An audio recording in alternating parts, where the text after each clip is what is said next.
You're in the water loop.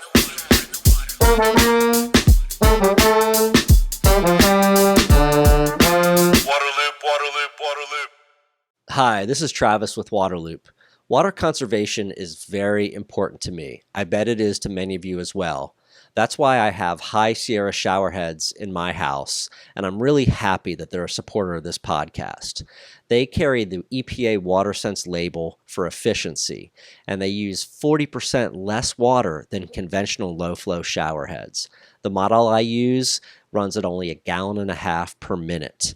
And because of their unique nozzle design, patented that nobody else has, it maximizes efficiency of water and energy, but doesn't compromise on performance. You still get a very strong shower. Use promo code WATERLOOP for 20% off at highsierrashowerheads.com. Waterloop. Welcome to Waterloop. This is Travis, joined for this episode by Kathryn Lucero. She's in El Paso, Texas. She is the Community Environmental Management Specialist with Communities Unlimited. Kathryn, thanks for coming on the podcast. Thank you for having me, Travis. We tried for a while with our busy schedules to make this happen. I'm glad we finally were able to do so. Really interested in talking today to you about Colonias. These are something I learned about back when I was at the U.S. Environmental Protection Agency in D.C., as they were talking about programs to help kind of communities that are out there that are just really lacking resources. And so could you explain to people what Colonias are? Of course. So the term colonia is a Spanish word for neighborhoods. And so it's a fitting word because people that live in colonias are primarily about 80% Hispanic. U.S. citizens, however, Hispanics. And so it's a term near and dear to many who are Hispanic. Basically, very many different agencies have a different definition for colonias as to what constitutes a colonia to be able to tie into funding. But essentially, it's a neighborhood that lacks basic services such as water, wastewater, lighting, paved roads, things like that. Your basic essentials. Yeah, and so where are they located? I know this is along the U.S. Mexico border, but yeah, where are they found? So along the U.S. Mexico border, from California, Arizona, Texas, so across the U.S. Mexico border is where you'll find colonias. Usually up to 150 miles from the border is where you would be able to still classify an area as a colonia, depending, again, on the funder. But usually that's your cutoff area, 150 miles from the border. And what's the estimate of how many people live in Colonias? So in Texas, it's over 800,000. Oh, wow. It is different across Arizona and California. Although Texas, being that we're the biggest state, and we always want to have the most, so we have the most cluster of colonias and people in colonias. New Mexico also. I'm sorry, I left New Mexico out. New Mexico also has colonias, although they do have smaller ones. I'll tell you that being here, my work has always been in El Paso, Texas, in the county here of El Paso. But because we're so close to New Mexico, I've worked on colonia projects for water, first-time water service, that literally are right by New Mexico, like you could throw a rock across, and so you're right into another colonia. So it's an interesting dynamic. Could you explain how these areas formed? People hear that there's a neighborhood, a community that doesn't have basic infrastructure. How did that happen?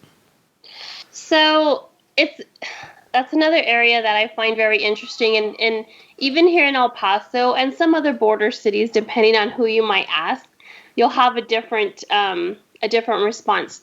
However, the truth is that there was developers back in the 60s, 70s, and 80s who would sell raw land, raw property to folks who were wanting to access the American dream. And sorry, I speak a lot in quotations, but wanted to access the American dream, and the American dream, of course, is home ownership. And so what would happen is they would sell these raw areas. Some of them, many of them, in fact, they were not yet subdivided. Uh, So there was all kinds of legal issues that once a person bought this property would have to face. However, so they would tell these folks, as soon as the area is occupied and all of the properties that I have to sell are sold, then the water and the sewer and electricity and even a park, everything, paved roads will come. But we need to make sure that it's all occupied first. So these folks would sign over usually it was a contract for deed.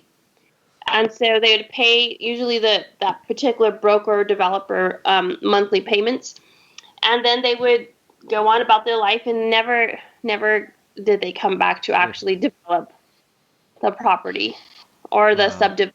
It was left. So you have some areas still that aren't subdivided, but many are because of the colonial laws that came about specifically in Texas. So you do have many that are subdivided, but you still have a few that have some challenges as to the legality of the subdivision. What would also occur with these colonias and the contract for deed is once the properties were paid off, or if they let's say they were close to being paid off, they would come and if they missed a payment, they would take back the property essentially. And so there was just a lot of predatory lending and a lot of injustice going on. And so thank goodness that the state took notice and did a lot to correct many of those things. And you mentioned, I think you made the point of saying that this is not a situation where you have non-U.S. citizens just filling these areas, right? Some people may try to write off the conditions, say, oh, well, they're not U.S. citizens. These aren't, legal immigrants and all that kind of thing, and just say, so that's what it is. But that's not the case. That's not the case. In fact, might have even increased since the last study, but there was a study done in 2018. And the primary folks that live in colonias are U.S. citizens, 70 to 80%. Um, I'll tell you, when I was going to grad school here in El Paso, um, I think that was 2014, 2013, around there.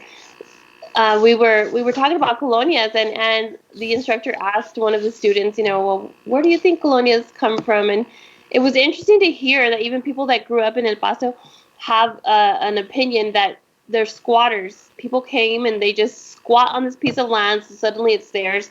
That's not the case at all. I want to completely put people's minds. People in colonias have paid for their property with blood, sweat, and tears. Many times, I don't know if you would mind, we skip a little bit to some of the housing component. Yeah, sure. Okay, so many times they purchase the raw property. Okay, let's just say take us back 20, 25 years. Purchase the raw property, and so many times they moved in a mobile home, which sometimes could have been an RV or an actual mobile home, dilapidated, but it's their home, and they would find materials, pay for materials month by month to kind of build around that mobile home, build a permanent structure. So these homes, many of them have taken years to get to what you see now. So sometimes you go to Colonia and it's very mixed. The dwellings are mixed. So you see a dilapidated mobile home, and next to it you see a beautiful house that's like 2 or 3 stories. People don't understand that home has taken 30, 40 years to build. Wow. Literally very, very, some of these folks have worked in construction. So, the spare things that are left over from the construction projects or donations, or they've gone to areas where, even in the landfill, you find a lot of good stuff to be able to Sure. construct. I've seen everything, and I've been completely in awe as to what people can do when they want to be able to build their own home. Yeah. And then let's dive into the water situation in these neighborhoods. What is commonly found when it comes to water services? None, really, right? Yeah, and it's different across, even in Texas and New Mexico and Arizona and California. It's different across. So even in El Paso here, so we have taken care of through the state and the EPA assistance and the USDA and the Texas Water Development Board. We have been able to take care of the majority of colonias that don't have water. So we have about 20% now of colonias that don't have water. And so these last percentage of colonias have extreme amounts of barriers that we're still working to break through. Um, and so what it looks like is there's some colonias that use well water.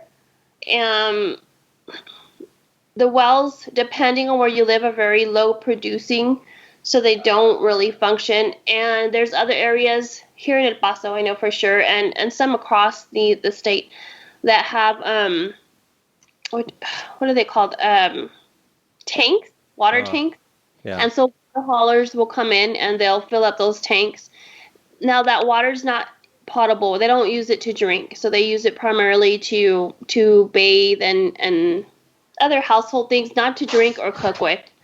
So they spend money on the water hauler, right? Up to $80 every time. Usually it's a 2,000 gallon tank.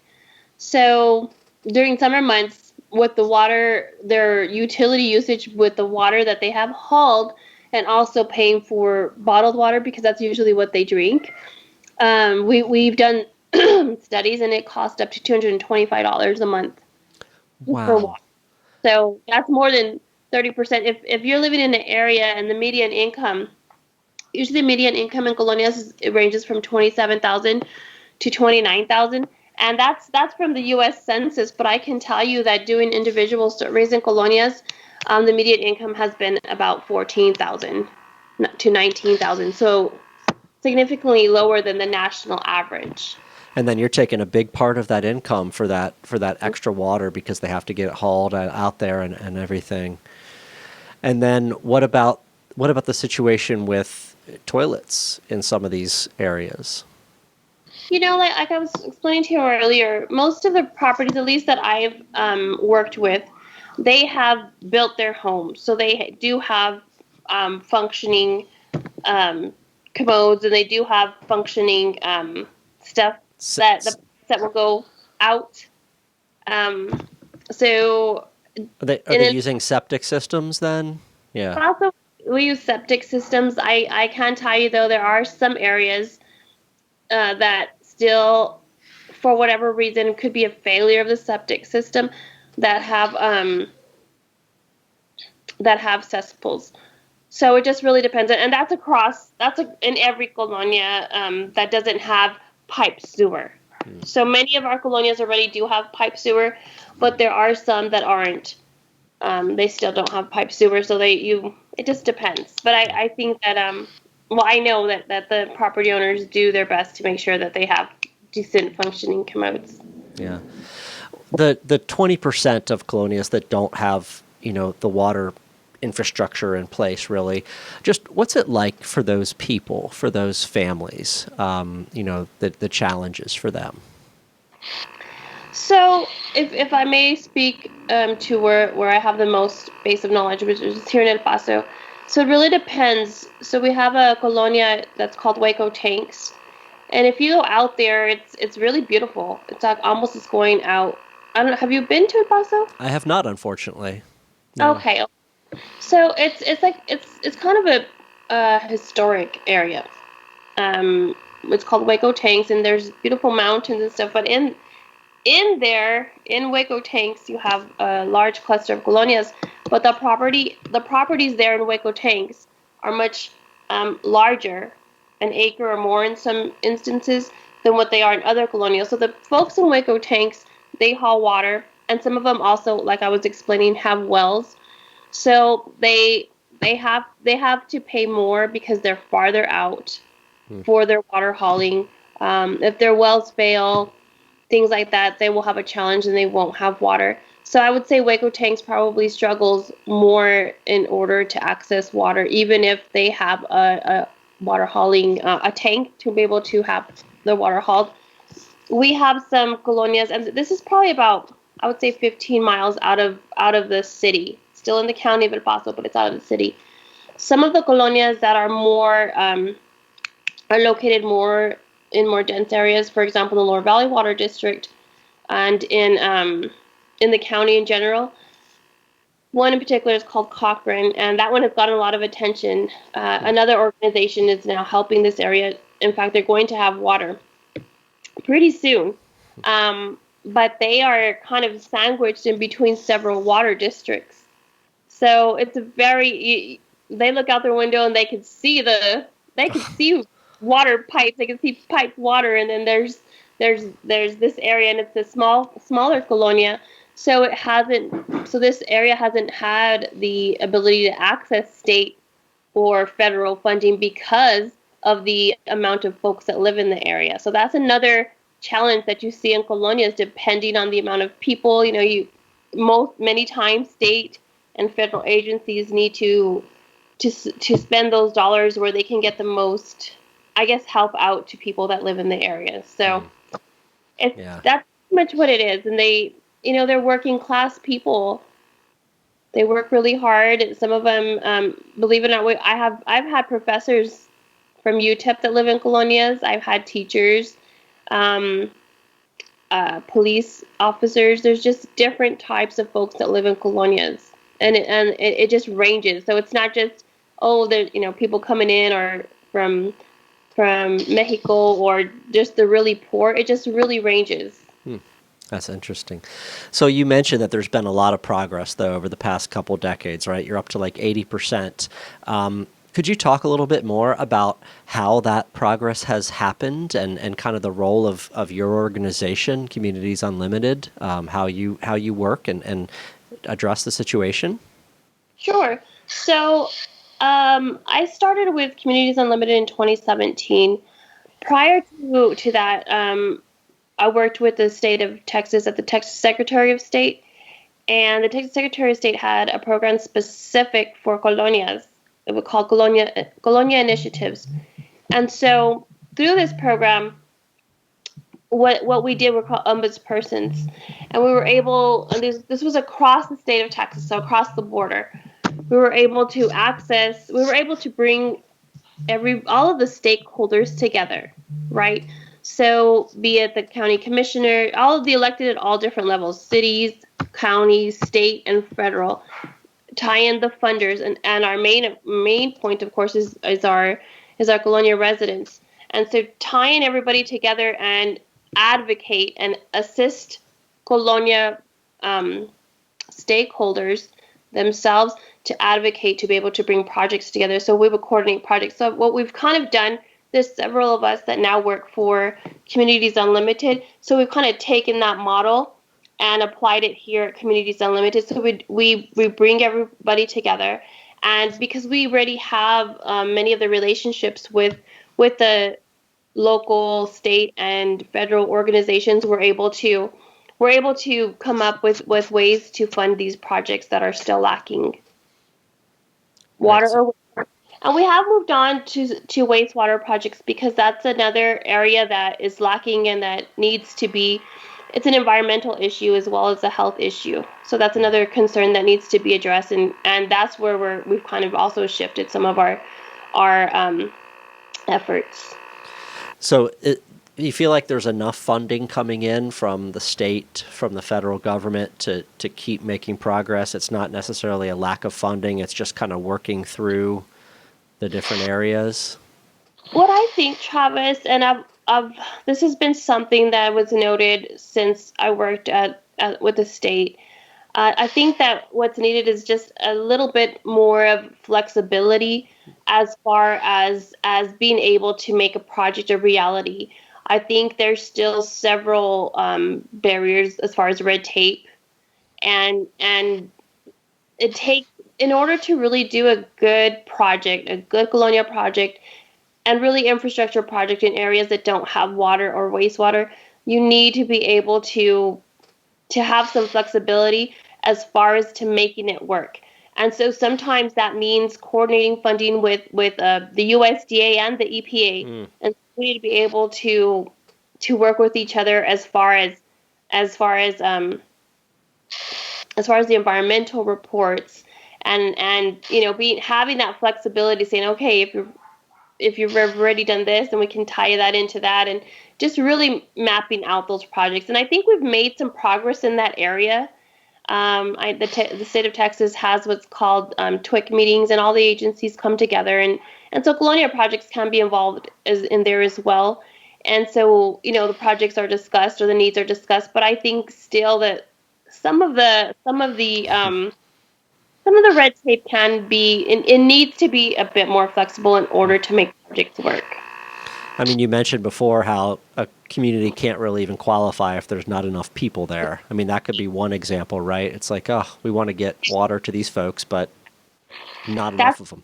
Largest barriers. And I'll tell you, when I worked at the state, I knocked on everybody's door, be it the NAD Bank, the USDA, the Texas Water Development Board, TDA. There wasn't a door that I didn't knock on to be able to try to get funding to this particular Colonia Kathryn. But because of the amount of people, which there's 22 residents right now, and the occupancy for that subdivision is up to 72. So it wasn't a reality. It didn't fit in any of the boxes that we needed to check off. So I'm glad that Dig Deep has taken and found funding for that, and they've taken the lead on that project. Oh, cool. So you guys, sometimes Dig Deep is involved in this, the Colonias also. I talked to them because of their involvement in Navajo Nation. And what they do there. Cool. Navajo Nation is a good example. Like as we look at different things, Colonias, Navajo Nation, that they have similarities in the lack of access to water, and also the way the properties are and things like that. So there's very many similarities. Interesting. What's it like when a community is able to gain access to water, when there is a project and that water comes in? What have you seen? What's that like to see, especially from the people's perspective? So when I'll tell you, I can speak to when I worked at the state, because that's been the plethora of my experience, and also it just, they stick with you. So I don't think people that work in Colonias, that do work like myself or the others that work in these nonprofits, we definitely don't do it for the big buck or glory or any of that, because it's definitely not the motivator. But so if I could tell you a short story. Of course. Okay. So there's a colonia called Colonia Revolucion here in El Paso. And that was another colonia that was sandwiched so in between several water districts. And so I started working with this colonia in about, I want to say 2011. I came on board with the state in 2009, and it might have been 2010. It was many years, but anyhow. So there was a spark plug there. We call it a spark plug because there's always one or two people that are advocating continually, and they're knocking on the doors.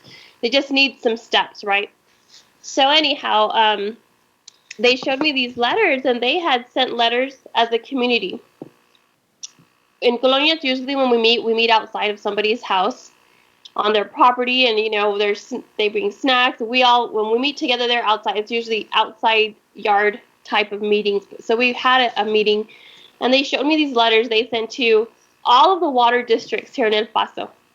They said, hey, we would like to access water. And so they sent it to this one. They said, no, I'm sorry, you belong to another water district. Then they sent it to the other water district. No, sorry, you belong to... So literally they were ping-ponged around, okay? So I sat with them. We sat together many nights, meeting and trying to figure out a way. And we put all the right folks together. And it took us about 3 years before we got a project. But once they got water, ultimately the USDA was able to provide water for them.